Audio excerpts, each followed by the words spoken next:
Nā, he kēmu kāri a Māori hou e whai ana kia kaha ke te kōrero tia o te reo Māori e te Marea Whānui o Aotearoa.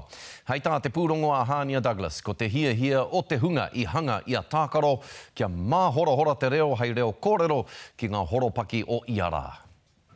Tākaro, he kēmu kāri hou e hāpai ana i te reo Māori. Whare. Hua Kiwi. The words that we've put in the game, a lot of them are everyday items that you can then go and use in your everyday life. So the idea is that you'll play the game and then, by the time you go out the next day, you'll have ideally 50 or so words you can then go and use in your everyday life. Hei tā Elliot, Jessup, Tumu o Game Kings, kua roa tana pakihi e pirangi ana ki te whakaputa kēmu reo Māori. E ngā hau ai te huarahi ako i te reo. Ben and I are two guys who at the moment don't speak much te reo, but what's something that we can do to actually help us learn? We're gamers ourselves, so if we can play a game which teaches us at the same time, that's ideal.